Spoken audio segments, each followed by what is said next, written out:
But in a situation where you find that a look at the not necessarily tribal or regional. but I have said that.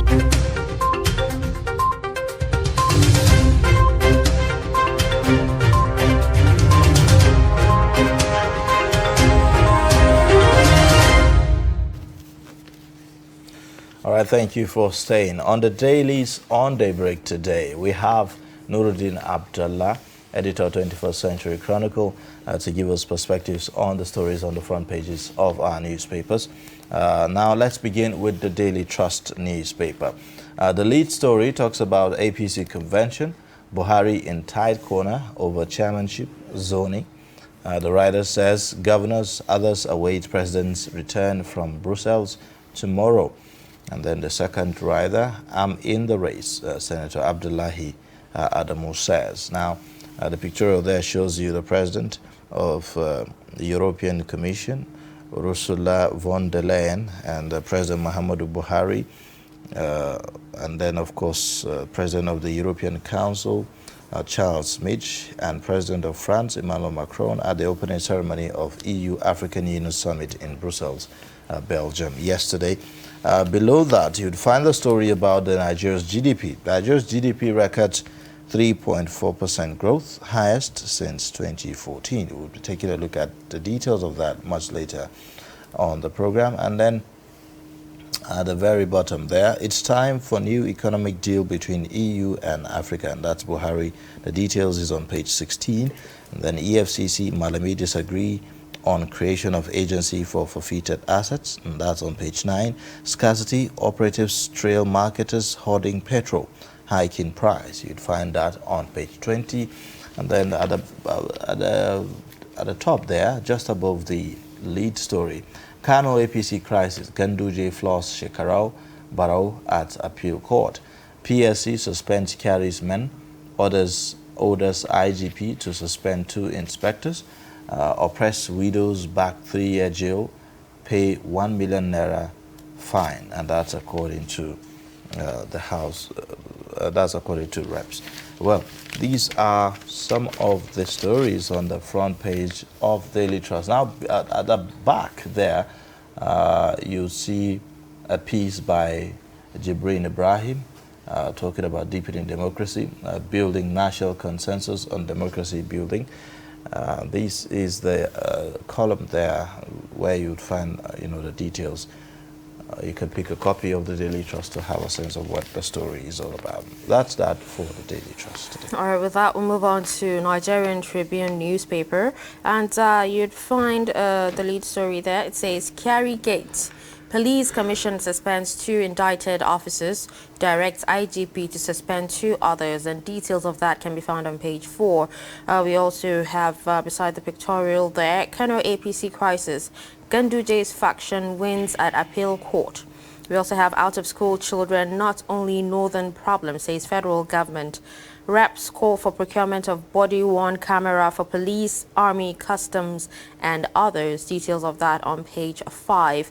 And right below there, you'd find high debt profile. Afenifere cautions federal government. We also have, as Oshun APC primaries hold tomorrow, Oyetola Aregbeshola in test of will. Police parley stakeholders on peaceful conduct. You'd also see a pictorial there of the President of the European Commission, Ursula von der Leyen, and President Buhari in Brussels, flanked by, France, President of France, and the President of the European Council. We also have at the top there, Ikoyi building collapse. Consortium of professionals to scrutinize high-rise buildings.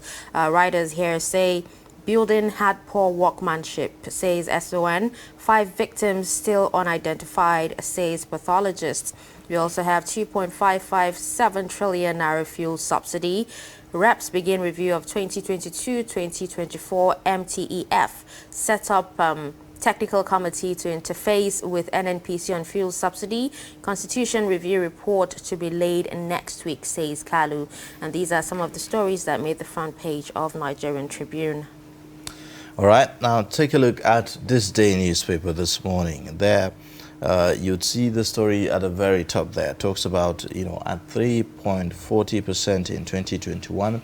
Nigeria's economy recorded highest GDP growth in 8 years. And you have the writer that says non-oil buoyed growth at 94.81%. Oil sector contributed 5.19%.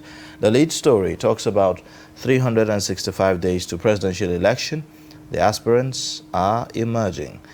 You'd find the pictures there showing you those who have made their intentions known and those who are yet to declare their intentions. Below that, you'd see FG moves to meet ASU's demand, constitutes white paper committee. So, well, I would say nothing new per se, but let's take a look at other papers.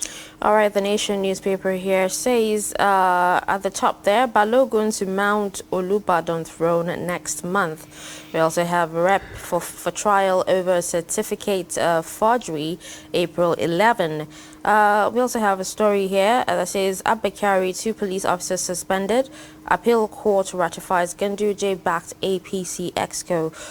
We also have the lead story there that says PDP governors Ghana parlay fails to break zoning deadlock. And writers here that says don't divide us, says Wike. UK envoy, we have interest in 2023 elections. Right at the bottom there, we have equal trade partnership solution in migration menace, Buhari tells EU. And Sanwo-Olu, Lagos APC leaders mourn GAC member Tunde Samuel. These are some of the stories on the front page of the Nation newspaper. All right, now let's take a look at the Punch newspaper. It leads with a story that says FG PDP clash as economy grows by 3.4%, highest in 7 years. Then you'd see other stories there above the nameplate. NNPC shifts dirty fuel importation probe to National Assembly. All right, you'd also find drug business. PSC orders fleeing ASP's arrest, suspends carries associates. Customers kick over silent hike in electricity tariff amid fuel scarcity. Strike. FG Interreligious Council meet ASU next week. Okay, so it's now a religious matter. Well, we did the interventions of our religious leaders because it's almost becoming a spiritual issue, if you look at, the back and forth and the consistency in which we've experienced this. Another one says, Aragbeshola Oyetola's 8 disagree as minister accuses governor of waging war. Well, at the bottom there, you'd see also cash transfer. Some Nigerians haven't seen 5,000 before, says minister. Ogun housewife baits starving husband with hot water, flees, victim dies. And then the next one, budget amendments, insertions based on Nigeria's demands. Reps reply Buhari. These are the stories on the front page of the Punch this morning. Okay, up next is the Guardian newspaper, and we have the lead story that says Osun Primary, Jagaban, House of Commotion. And right below that, we have Wike denies traveling with PDP governors to Europe to select presidential candidates, and details of that story on page 27. We also have a pictorial here with a picture of Apc. It says, in the eye of the storm. That's like the big story on page 4 and 5. And right at the bottom plates there, we have real sector falters as GDP grows by 3.4%. Details of that on page 6. Now, if you come to the top there below the nameplates, you'd find a story that says day Nigerians who had never seen 5,000 naira met government by finance minister.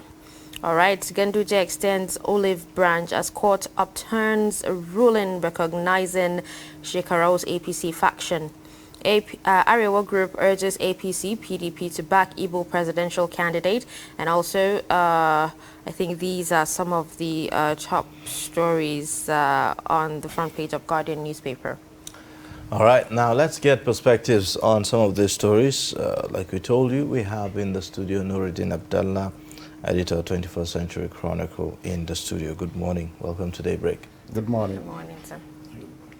Well, quite interesting stories, really. But the one about the super cop, who is now, principal crime suspect, it's quite heartbreaking, for many Nigerians. And we are seeing that more of these things, more is unfolding. We have seen the suspension of 2 more senior police officers, for that matter. I mean, that's an indication of how much, this network is well connected, even in the security forces, isn't it? Yes, and the issue of Abakari, even the government, not only the police, treated the matter when it broke last year with some reluctance, because we consider him as a hero. And Nigeria, we are a country in need of heroes. And that was why almost not only from the police, even from the general public, this is trying to use some bad elements, which the super cop was trying to get at, trying to blackmail him, ridicule him, so that they want to put him out of circulation. But that is not the case, particularly if you follow the Abakari trajectory. For more than 5 years, there are stories written, investigative stories of his excesses. But unfortunately, because we're a country desperately looking for heroes, the relevant authorities who should have reined in the rampaging cop look the other way. Because there are stories that this guy arrested suspected kidnappers and armed robbers. In some instances, even killed them and appropriated their property and wealth. But nobody cared about it. Hush puppy issue came in. The police were doing it. The fact remains that Abakari is not alone. He couldn't have been doing all this alone. I mean, yes, if you think about, the most recent, story about his involvement in drug trafficking, he actually put a call through to an NDLA officer, about a seizure that his team has made. But this was an officer who is under suspension. So you wonder, how did he even get wind of what is happening, in his team? After his suspension, I don't think, how many Nigerians will be able to recognize who is the acting head of the IRT team, that Lagos cop? Nobody knows. He was appointed, but I don't think he's working, because from the video footages of Carry with that and that NDLE sting operation, he's still in control of his voice.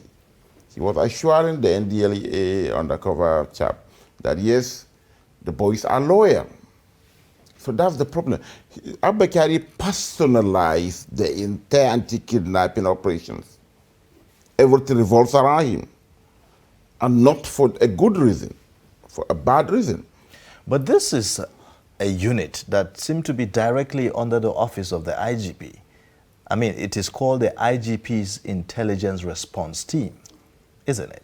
So, I mean, where are we, looking at? That shows you how the depth of the rot in the system. A DIG headed a panel that almost cleared Abakari of the hush puppy allegations.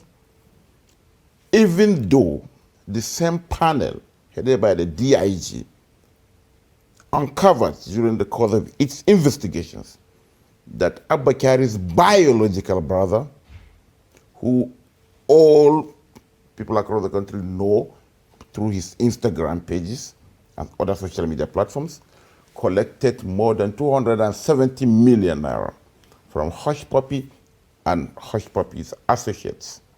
But that chap was never called to even testify. The highest they did, reprimand they were even recommending, was the demotion of Carey from DCP to ACP. He was only found culpable from the report we read, violating of social media ethics by the police. You can see how ridiculous that is. And you can see the extent of corruption in the system. He couldn't have been doing that alone. There are bosses up there. This seems to validate the allegations that perhaps there are some persons trying to shield him from within the force. Definitely. And you can even see, even the Police Service Commission was angry. They brought the report, they threw it back to the police. They do the right thing, please. The office of the Attorney General of the Federation said no.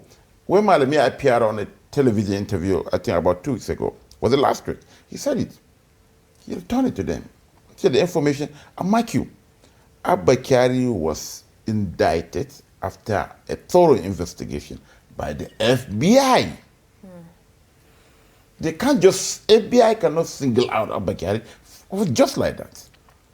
One of those things he did, I think, when we celebrated him as a super cooperative, the guy was not smart at all. He looks more like a dimwit. When he was going to the United States, he applied for a visa where he penned down a telephone number that he has been using to communicate with Hush Puppy. So, the FBI have indicted this guy, and we sat down here, he's our hero, he's the neo-liberal, in what do you call it, neo-colonial mentality. We can't, this is an imperialist. No. Okay, now, look at what he's doing today. Apart from the Yahoo and the internet fraud, now cocaine dealers. What else is he engaged in? Okay, now... Drugs dealing, gun running, what? Okay, now from a general point of view, right, we've seen a lot of security operatives, involving themselves in different kinds of vices. Would you say that the poor welfare is actually responsible for them, involving themselves in this? No. Do Nigerian police earn less than their counterparts in Niger Republic? Or Chad? Or even Cameroon? No. Why is corruption not rampant as it is here? That has always been my argument. It's the system. We recruit criminals. We recruit mentally retarded people into the system. With your money, with a connection from high up, you can get enlisted tomorrow. Zero background check.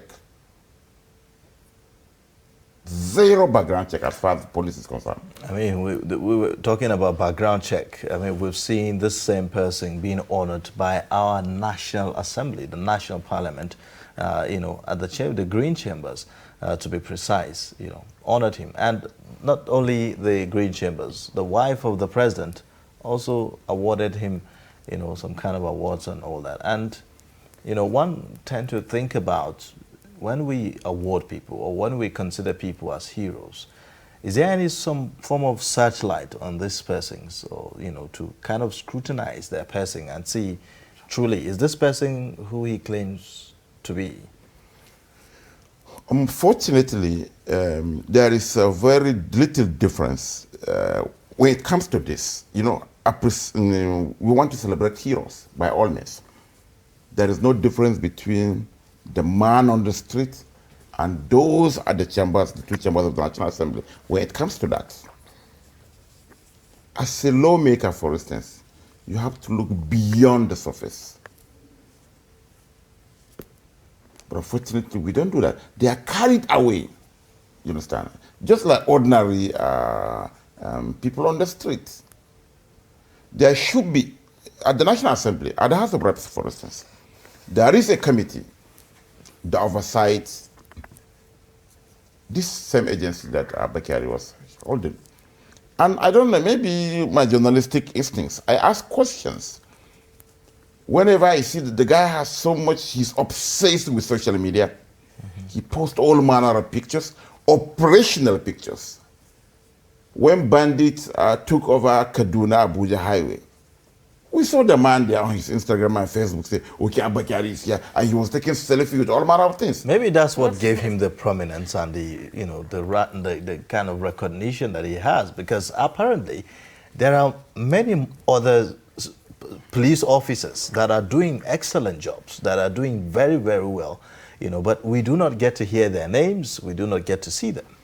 Issue is, he can only bamboozle the people on the streets, but not our lawmakers, or even the First Lady, or even me. I was never carried away by that, because I consider, let me start this example. I saw him in Maiduguri with his ex-mother at the peak of that kidnapping, whatever, taking a selfie. I asked a colleague, I said, does his mother live in Nigeria or she lives in Dubai, Saudi Arabia, or any other country? He said, no, she lives in Maiduguri. I said, then this guy, something is wrong. And like you, there are stories. Look at the NSAS panel. They will just harass, they see you with money, arrest you, take over whatever you, and nothing happens because he is looked upon as a hero. And you, Mike, you, even that, I don't know why the Bajabia Miller's House of Reps, you know, even was carried away to do such things. I think we need to investigate that. Some of our politicians are involved in drug dealings in the past. Okay. And I hope they are not his accomplices, or that thing was done to cover up some deals. I think we need to widen the dragnet. Whoever is involved should face the full wrath of the law. Definitely. All right, now let's move on to the lead story on the front page of Daily Trust newspaper, talking about the APC Convention, and Buhari saying he's in a tight corner over chairmanship and zoning. What's your take on this? So, APC Convention is less than 2 weeks away, right? You know, it will, is the integer, so to say, that will determine what will happen in the future, particularly as the country moves towards 2023 elections. The president is in tight corner, that's correct, because he's so slow in taking decisions. He's so slow in making preference and letting the people around him where he's heading to. So the result will be implosion. Again, some of the frontline candidates or aspirants who already declared their intention to succeed the president, you know, this will be their last time to be or not to be. Take, for instance, the former Lagos governor, Edgewise. This should be his last show. So as a result of that, he will deploy all the armament in his arsenal. His war chest will be there. The strategy I want to ensure that he clinched the ticket. The vice president is there. Therefore, whoever becomes the chairman will go to a larger extent determining where the pendulum will swing. But unfortunately for the APC now, they say they adopted zoning in principles because it is not in their constitution. But up to less than 2 weeks to the convention, they couldn't even say where they have zoned this thing to. Or tell the people that it is open, like the PDP did. And we are yet to see the commencement of the sale of the tickets. You know, so these are the problem. Now, is it whoever will emerge has to be somebody's associate. I can't say boy because they are all old men, understand? Tinubu will try to ensure that somebody he is disposed to is there. The Osibanjo group and all other many factions. So that will be the confusion. And if, for instance, Tinubu loses out now, for instance, what will happen? Will he sit down and say it's an act of God? No, he's a politician. He has to devise other alternatives. So, okay, how can he achieve his... So this is the problem. And all this boils down to the president's doing things in a more sluggish manner. It's a sluggish approach to issues. He can't be a onlooker on this. No. yes, he won't be on the ballot. But he can't just sit down and there is no sit-down look as far as the Apc Convention is concerned. Okay, now on a lighter note, I don't know if you saw the story on national TV of a 109-year-old woman contesting for coming out for presidency. Yes. Yes, I saw that. You have not too young to rule. So there should be equally not too old to rule. You know? Oh my goodness. Or rather, too old to rule. Not too old to run. Maybe we should talk about too old to rule. I mean, this was a person who couldn't even speak, you know, on her matter, on her own case. You know, there are people speaking on her behalf and all that. So, well, she has the right. She's a Nigerian, isn't it? So it's left for Nigerians to take a decision. Exactly. Don't disenfranchise her, please. Anyways, I would like for us to take a look at, you know, other stories of interest here. And this time around, something about, where's the story? I saw it somewhere here. Okay. Well, still talking the Apc Convention. Anyways, the whole issue about, you know, the implication of the Electoral Act Amendment Bill, and also this Apc Convention, you know, affecting the 2023 election. For instance, INEC has said that they are yet to have a timetable, you know, for the 2023 election because the Electoral Act has not been signed. And then we are seeing something that looked like a possibility of the postponement of the Apc Convention. Do you think that it has implication on the politics for the 2023 election? Yeah, maybe in one way it will further hitting the polity because, you know, the speculations, permutations will be high and what if it. But for INEC, there are only two options. If, for instance, the president again rejects, veto the amendment, they have no option but to use the electoral act as it is, the 2010 electoral act, you understand? So doing away all the amendment like the electronic voting, you know, and the likes. And because, you know, it was, they wanted to actually ambush the president.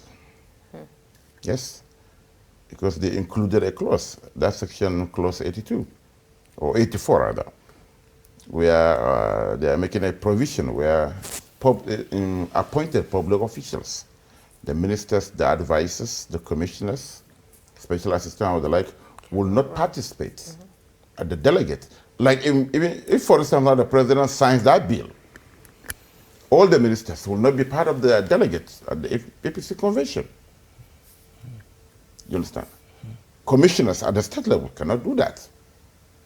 So a large chunk of the population of the party has been disenfranchised by this. Again, ministers, commissioners who wants to vie for any political office will have to resign months before the election. So, you know, in Nigeria, you want to be governor of your state. And you can have it. Of course, no, but it's not possible. You understand? What we have now is Mr. Ayuba can go and try his luck. If his godfather in his state have blessed him, if you win the ticket, you'll come back and resign your position. That's at the primary level. But for you to get into the primary, you don't need to resign. That's what we have now. But they want to make it a law that, let's say that you are, let's take the Minister of Justice, Attorney General, who we learn is trying to contest as governor of Kebbi State. So if the president assented to that law, it means that he has to resign as a minister. And you know, there are so many people that maybe you are so powerful at the federal level. It is because of your office that even your governor was squeezed to even give you that ticket. The moment you resign, he will change his mind because you don't have any power again. You'll become powerless. Access to the president will be zero.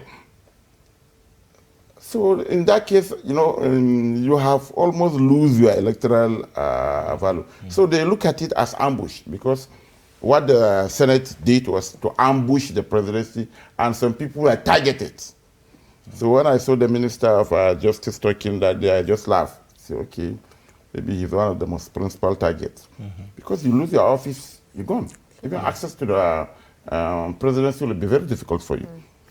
All right, now let's take a look at other stories. Now, on the front page of the Daily Trust, the story about the EFCC Malami disagreement over the creation of an agency for the forfeited assets.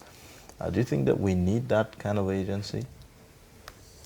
Yes, we need it, even though there is, I am not a fan of creating agencies, creating bureaucracy to tackle problems.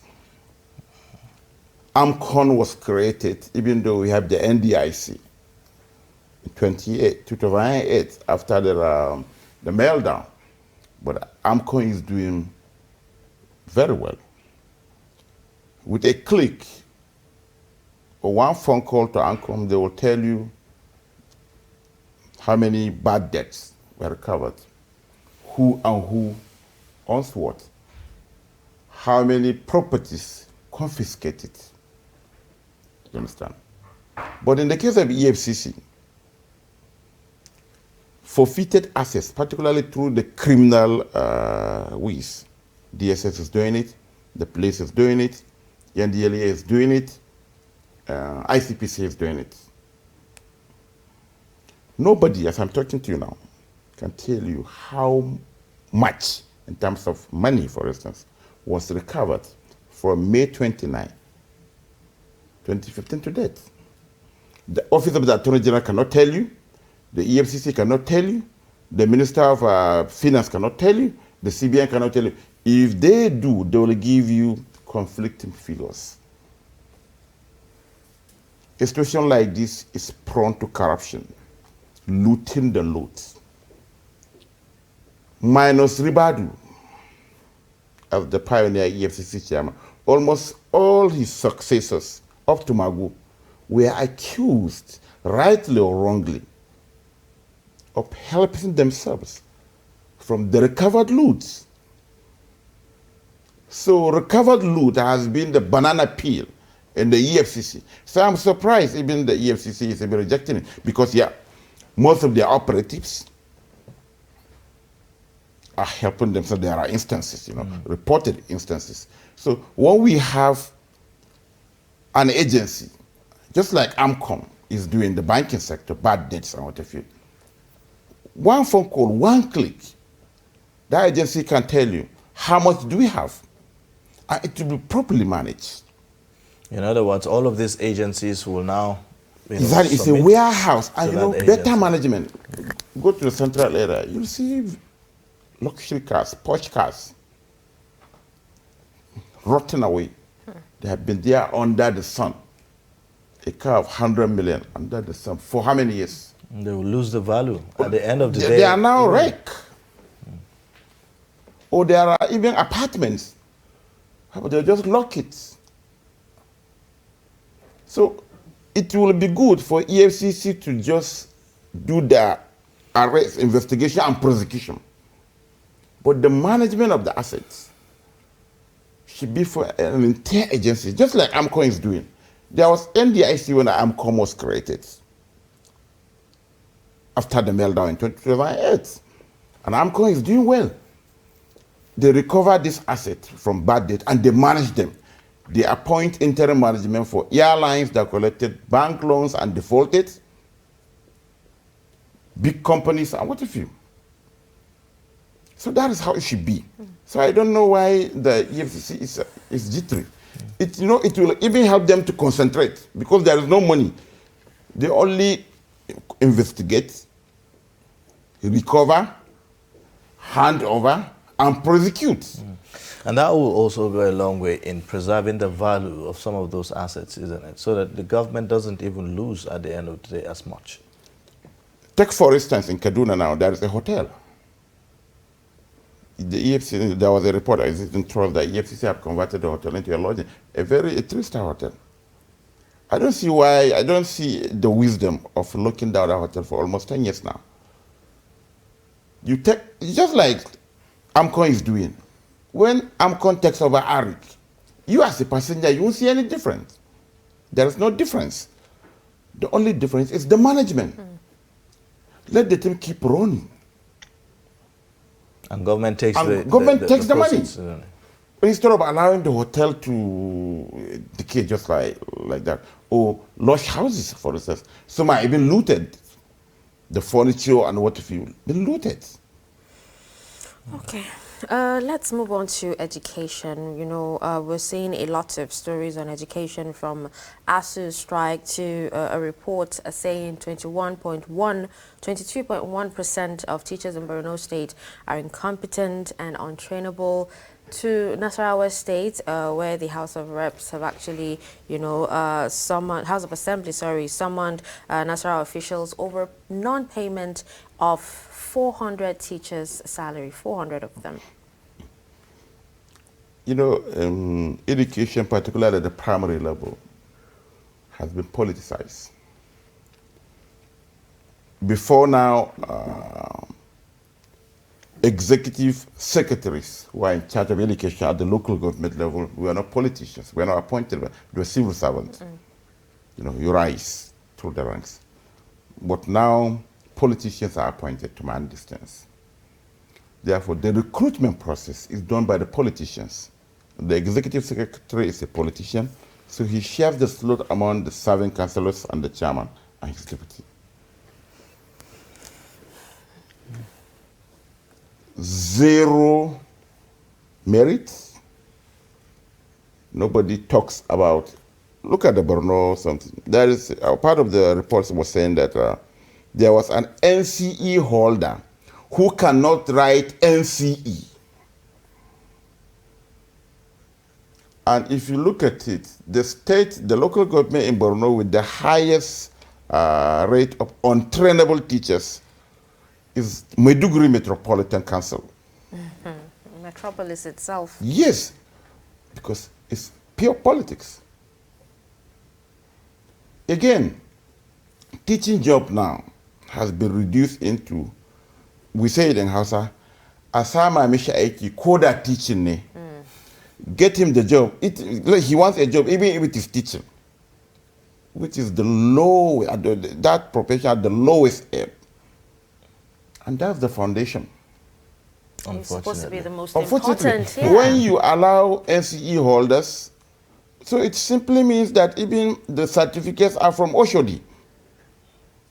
Most of them are fake. Look at the result. We're saying that some of them are not even trainable. So in the first place, they are not even supposed to be there. But politics took them there. Then when you have that poor foundation, how do you have people at the secondary school level? But hasn't Governor Zulum been doing a lot to, you know, sieve, you know, the chaff? I think this is one of the steps he took. He was doing a lot in infrastructure. Mike, all these incompetent teachers in court were put there by politicians. They were not just there on themselves. So are you saying his hands are tied? What he said yesterday was he won't sack. And I don't think that is a good measure. If you got there without a certificate, okay, yes, to be fair to him, he said no, he won't sack them. He will return them, he will take them to Ministry of Environment where they will be planting trees. It's a good one. They are at least off the classrooms. Because, so that is it. But the tough decisions has to be taken, isn't it? Sure. If you look at some of the decisions that the governor of Kaduna State has taken, especially with regards to education, they seem to be very unpopular. But he had the audacity and the guts to take them. Yes, and another thing is, it is not that replacing bad eggs with another bad eggs. Mr. Ayuba was there before me and he put his bad eggs there. And I'm here. I'm ejecting your bad eggs to be replaced by my bad eggs. That's the problem. And again, primary education is key. In the case of Kaduna State, Kaduna has 23 local governments. The governor promised that, yeah, the PhDs, master students were being employed as primary school teachers. Okay. If you are employed in Kaduna and you are taking, let's say, to Sanga local government, Sanga not even in Gwantu, let's say in Nandu, which is about 1.5 hour drive to that place. But you can't stay there, even no matter how much expect you. Infrastructure, the locality, and whatever. Development at that stage. So the issue is simple, you know. I believe that hiring teachers from their locality, but ensure that they are not being people who are brought by politicians. You ensure that merit is done. All right. Now, finally, in just 1 minute, let me get your thoughts on the EU-Africa summit that is taking place. The president is there, and he's saying that it's time for us to have, you know, a new economic deal between EU and Africa. Is that something we can achieve now? I mean, if you even assess all the deals that we've been having, have we been having fair deals? We are not talking from the point of advantage. Maybe after that, you'll be talking about debt cancellation. So it's a one-way traffic. That is it. After this, how can you have a better economic deal or better economic model when you are at the lower rung of the ladder? After this, now you'll maybe on the sideline you'll be talking about debt cancellation. So basically, that is it. Okay, maybe this even EU. You know, unfortunately, even some of the economies, emerging economies like Nigeria, you know, they have marooned Africa into a country. That's now we have Turkey Africa Summit. Maybe very soon we'll even have maybe we have France Africa Summit. We have China Africa Summit. You understand? We even Turkey Africa Summit. So one country is having a deal with an entire continent. You understand? What does that mean? It means that our leaders are not serious. That is it. I mean, you hardly hear Nigeria EU Summit, or you hear Gambia EU Summit. You are there to seek for debt cancellation and more debt. You have trillions of deficit. But are you saying Nigeria doesn't have the capacity to pay these debt? We need more debt. We have just, the president has just requested additional 2.5 trillion to pay for subsidy. The budget has, the 13 trillion budget has more than about 7 trillion naira deficit, which will be sourced from funds. All right. Well, unfortunately, because of time, we have to end the discussion. It's been very interesting having you on the show this morning. We look forward to having you. Thank you. But in a situation where you find that look like the same, Not necessarily tribal or regional. but I have said that